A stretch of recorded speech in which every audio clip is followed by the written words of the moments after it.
Morning, y'all. Apparently, Alders McKinney and Carter have launched a resolution to create a presidential work group to explore police reform and oversight from the African American community point of view. It's just BS. It's just BS, right? If you don't know, I was on the Police Policy Procedure Ad Hoc Committee for 4 or 5 years, right? Where we did a lot of, well, basically what that is. We did a lot of work. It was a lot of really good work. Neither Alder outside of McKinney. Well, McKinney attended some of the early sessions, right? But we're really, really diverse. There's me, black, white passing, right? A couple other black people, brown, indigenous, it was diverse, right? We listened from a lot of folks. And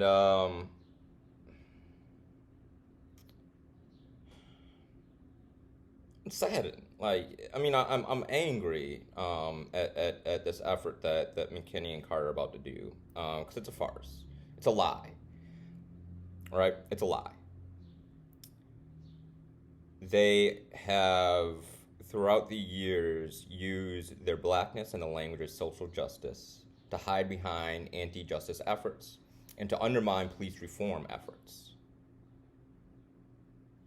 They have insulted myself, other black and brown people on the Ad Hoc Committee, and those in the community by insinuating that we are under the influence of the predominantly all-white CRT, Community Response Team, and their efforts around police reform. And let me tell you, some of their members can be a bit intense at times. They have gone out of their way to engage deeply in thought with some of our most active black community members on the ground, particularly black women and queer folk, on how, on what they want on police reform and how to bring about certain things. So they're not speaking purely from this is what we want as what we feel is best as white people, right? Not to mention, by saying that we are under this influence, they're insinuating that we're too dumb, too weak-minded, or too whatever, to think for our own. It's insane, right? But they've at every path they've stood in some way, shape, or form to overcome this type of stuff, and it saddens me. It's a shame. That this is what's going on. That these two black women, not all the time alone, not all the time together, have stood in the way.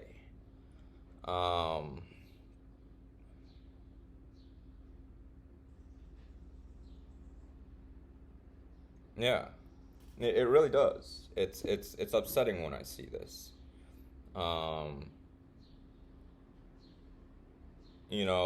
There's times that I don't agree with various different community members. I'm not even gonna name names. Some folks might be thinking I'm talking about one person when I'm actually talking about another person. I'm not trying to be subliminal here. What I'm really trying to say is, I might disagree with certain folks sometimes, and sometimes I might think that they're acting purely in point of self-interest, but I also know that even if we might disagree a lot of times on strategies and tactics, and I might see them as moving more in their self-interest than of justice, I also know that they're moving things in a direction of justice. And I know that particularly right now, my fight isn't necessarily with them. My fight's with people that are in the way of justice. And that's what this is. It duplicates efforts that are already going on with an Alder work group that is diverse and has a black woman on it, and a brown woman, and a white woman. And two of them of these Alders have also been quite engaged in the process of the ad hoc, which again listened to and took input from a diverse range of constituents within Madison, many black and brown. And again, ourselves, very diverse in ourselves. And it was not, and to be clear, also, a committee was not just like strictly like these like super hardcore so-called anti-police folks, right? Like they labeled one that's like this anti-police guy, all right? And what's funny is a lot of stuff he's put forward is the stuff that also, like, you know, is about the health of police officers, right? Mental health, physical health, saving their lives, right? If he was anti-police, he wouldn't care. Off their heads, right?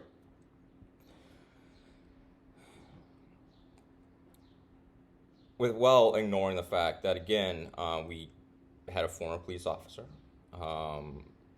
a law professor who served also on Madison Police Fire Commission, who is far from radical in any sense, and other folks that were more middle of the road, right? And then there's, you know, me and some other folks, but you know what I'm saying? Is it wasn't like this all whatever group. And this resolution they're putting forward, allegedly, we can't even see text right now of it. It's just title only on Legistar, right? So I couldn't even read it through, but allegedly it even takes out like this so-called African American work group, right? Of who to recommend of community stuff, leaves out groups like Urban Triage, right? Leaves out groups like Freedom Inc. that have been on the ground doing intense hardcore work on the ground in such a way that Carter and King are so removed from the people that they engage with. These alders don't know the people they engage with. They've been removed from them. So, you know what I do? If I'm removed from a group of people that I might have been doing work in analyzing policy or whatever, I listen to the people doing the work. Because they're the experts on what's going on in those communities, in those neighborhoods. Like, that's what you got to do. You listen, you engage, right? And they will tell you what's going down. They'll tell you what they want. They'll tell you what they need. These folks ain't stupid. They know what's up.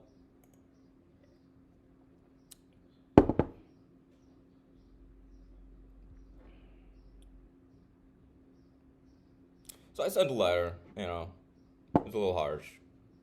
Spoken in anger and sadness, but it had to be said. And it's similar words that I said here today. Ain't nothing that I hadn't alluded to before, but it had to be said. We, as a black community, can no longer allow our elected representatives that are particularly black to use their blackness, to use the language of justice, to push forward an agenda that does not support justice. That's one that instead supports injustice, that maintains the status quo, that maintains this order. We can't allow this anymore. So we have to do something different. I'm not entirely sure what that is, but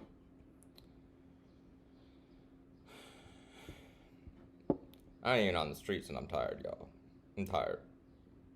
I'm tired of these racist motherfuckers. I'm tired of these white liberals. I'm tired of these black folks that ain't doing it either.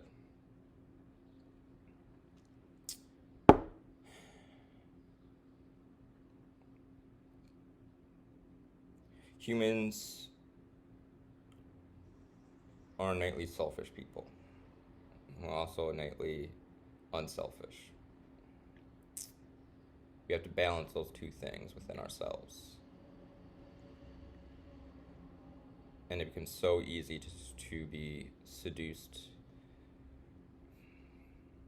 into pure selfishness. Because something you do got to look out for yourselves, right? And you know, we're innately good, innately evil, and everything in between. Capable of so much if we only learn better to get over ourselves more. And it's a lot of my work too. Learning to not just step back, but to get over myself, yo.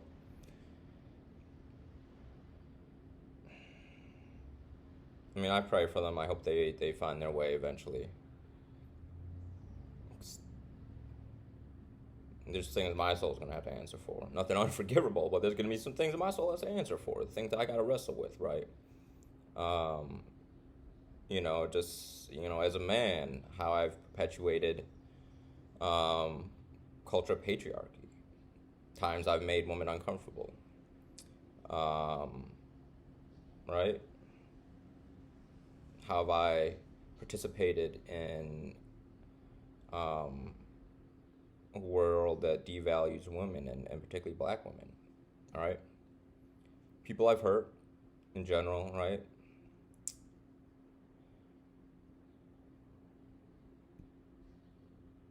But not this stuff. This is at a different level. This is deeper than that. I mean, not saying like deeper than the stuff I've individually participated in, right? Because let's be real, some really deep stuff as far as participating in cultural oppression towards women, and I've been working really hard in myself towards combating that internally in my own actions towards that, right? I only hope that one day they find that courage within themselves to combat these instincts they have in themselves that fight against racial justice and economic justice. So I know that, when it comes to weighing things, I'll know I've put in work to answer for perpetuating a system of injustice at one point in my life.